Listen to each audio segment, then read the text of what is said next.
Today, we are returning to our summer 2021 trip to Pigeon Forge, Tennessee to take you to the Old Mill District, a shopping and dining destination along the Pigeon Forge Parkway. This wasn't on our itinerary. We were looking for somewhere to spend a few hours when we first got into town before we could check into our hotel and before our dinner reservations. We were driving down the parkway where there's a ton of stores, restaurants, and attractions, and happened to pass this area and decided to go have a look, and we are really glad we did. The area is named for the Old Mill restaurant, which is an icon in the Pigeon Forge area. We did not eat at the Old Mill since we had reservations elsewhere, but stay tuned as we will discuss the menu and then provide a link to another YouTube channel's dining review. So in addition to that main restaurant, there are a number of shops in the area. We will show you some that we enjoyed. Some of these are actually part of Old Mill Square, others are just neighboring the Old Mill property, but they're close together, so once you find a parking place, most people will be able to easily walk the grounds between all of these places we show you today. First up is Alice's favorite, the Smoky Mountain Cat House. This is an amazing shop. We are cat people. Don't hate us if you're a dog person. We both have had dogs before growing up, and we love dogs too, but cats fit into our current lifestyle a bit better. I didn't grow up with cats, but Jack did, and I have grown to love them. The Smoky Mountain Cat House features a great assortment of cat-related products. There are cat mugs, cat pillows, cat lamps, cat magnets. There are lots of clothing items and accessories with cats on them.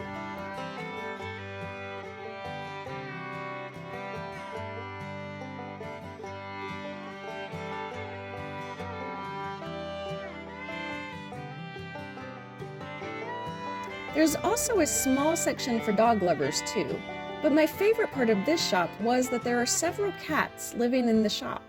When we are gone for a few days, I usually start to miss our cats, so it's always nice to see some kitties along our travels. Then we visited Stardust Candles. This was a really cool candle shop where we actually picked up a couple Christmas presents for people on our list. This shop had a lot of lamps and novelty candles and wax melts and incense. Next up was another favorite of ours, a bookstore that also sells some gift items and decor. It's called Long Story Short. We love a good bookstore and bought a couple of books here, but the theming here was pretty amazing. It was a really cool store to look at, as the theming of each section of the store matched whatever types of books were being sold in that area. They also had pithy sayings posted on the walls that I found entertaining as well.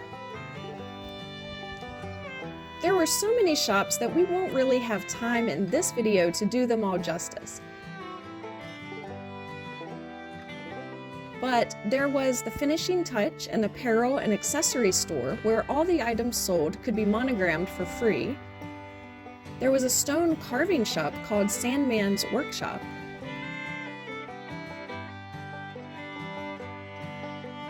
And Pigeon Forge Soap Company. We have some other cool sites to show you, but please consider clicking the like button to let YouTube know you enjoyed this video. Next, we came to Iron Mountain Metalcraft. This place was really more of an experience than a shop. Iron Mountain Metalcraft is run by one of the stars of History Channel's reality competition show, Forged in Fire, Robbie Bowman. This isn't a shop where you can just walk in and buy things.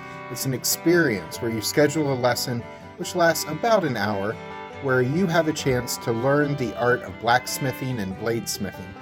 The introductory lessons are all $100 or less, and you get to leave with a knife that you have made, with the help from professionals, of course. Other places we checked out included the Old Mill Farmhouse Kitchen. This store contains the Old Mill restaurant's signature soup mixes, salad dressings, sauces, and bread mixes. They also sell cookware, dishes, cookbooks, fresh-made jams, and other treats as well.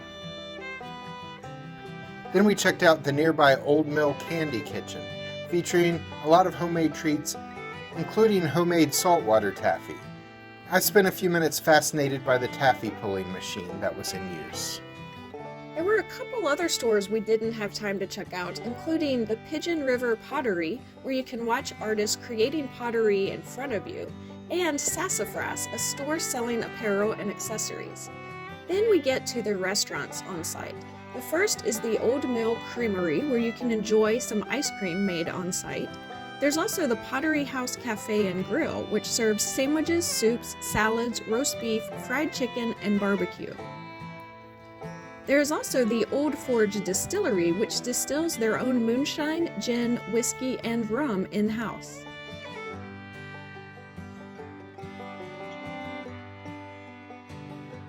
The main restaurant here, though, is of course the Old Mill. The restaurant gets its name from a water-powered mill used to grind corn that was built in 1830 and which has remained in regular use to this day. And it's currently used to grind 700,000 pounds of corn, grits, and other grains each year. Much of this is used to prepare food in the restaurants on site, which are sometimes served on dishes made at the pottery on site. Attached to this restaurant is the Old Mill General Store. The shop is filled with many different souvenirs, including a wide array of Old Mill t-shirts or Smoky Mountain t-shirts, Christmas ornaments, and other engraved items.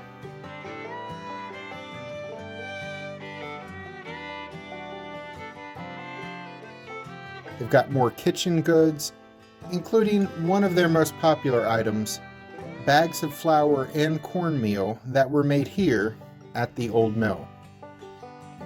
As you exit the general store, you can go around the corner. There's a flight of stairs that takes you down to an overlook next to the waterfall by the mill. At the end of this video and in the description below, we are going to provide a link to a YouTube video reviewing the Old Mill restaurant we didn't get to try. But here's a look at a portion of the menu. The restaurant is open for breakfast, lunch, and dinner, but they do not take reservations. They are known to have really long waits on weekends or any time when tourism is at its peak in the summertime.